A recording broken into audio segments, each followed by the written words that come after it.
the lights and camera. I also needed some company not to get bored during such a long stream.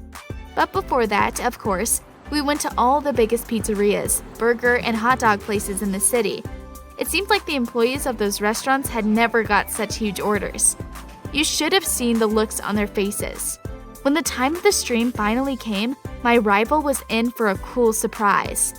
Instead of eating all that junk food at the huge table, like I usually did in the videos, I came up with something better. Angel and I dumped the fries, cheeseburgers, pizza, and nuggets right into the bathtub!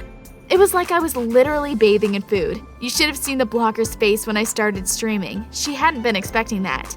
It seemed like the audience hadn't either. The number of viewers of my stream was growing at a crazy pace. Angel was with me the whole time. And of course, she was telling me all about how actively people were discussing me on social networks. I even found myself trending on Twitter, and a couple of web portals called my content viral. The results exceeded all of my expectations. I won the challenge, of course, and it brought me a lot of new subscribers.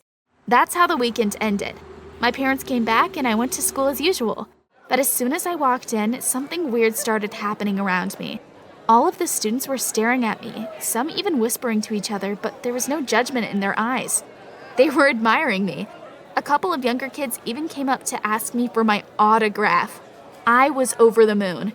Only Lenny barely talked to me because he was still sulking as I had been ignoring him. But to be honest, I barely paid it any attention. I was in a great mood when I came home that day. Just imagine, I was a real internet star now. However, as soon as I opened the door, I saw the scowling faces of my parents who were sitting at the kitchen table. "Grace, how do you explain this?" asked my dad sternly, before turning the computer around to show me the screen with my stream playing on it. This couldn't be happening. How had they even found it?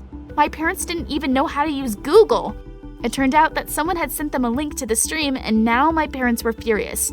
"You should know better than to treat food like that. This is shameful," shouted my mom, clutching her head. But simply scolding me wasn't enough for my parents.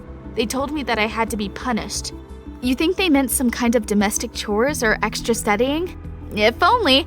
My parents were always creative in their choice of punishments. So they told me that for the next month I would be working for free in a soup kitchen for the homeless. "Maybe at least that way you'll understand how disgusting your behavior was," said Dad, and sent me to my room. Well, that was the end of my popularity. How was I going to make videos if I was going to be stuck at the soup kitchen all the time after classes? And if I didn't take advantage of the moment now, everyone would forget about me in a month.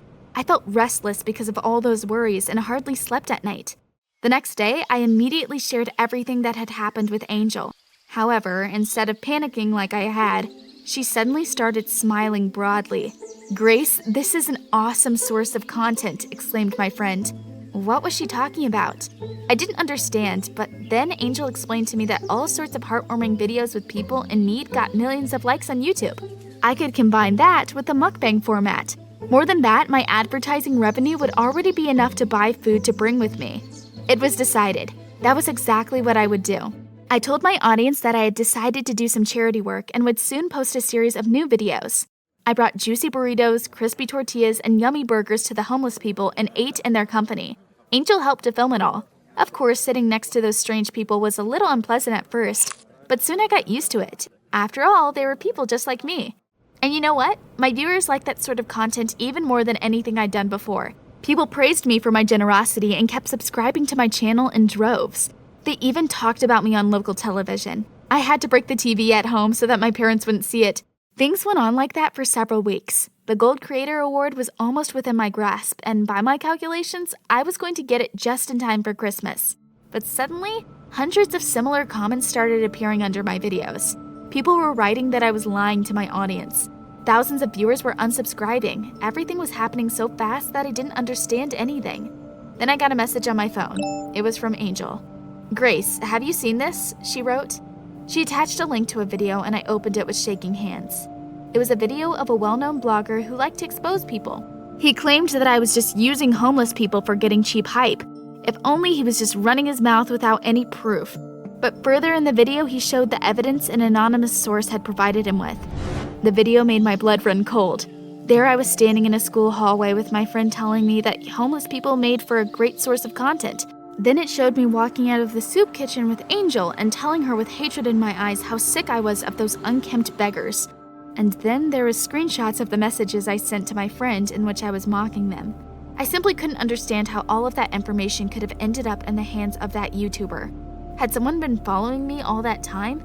But that didn't really matter anymore. My reputation had been ruined once and for all. Can you guess who stood behind all of that? Yes, it was Lenny.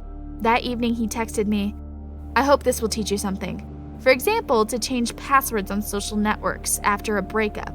So it had been my now ex-boyfriend. Apparently he'd been so infuriated that I had chosen blogging over him that he decided to simply destroy my channel. Only then did I realize that it had been all my own fault because Lenny really did still have access to all of my messengers. How could I have forgotten about that? I felt angry with myself, and the number of my subscribers was sinking right in front of my eyes.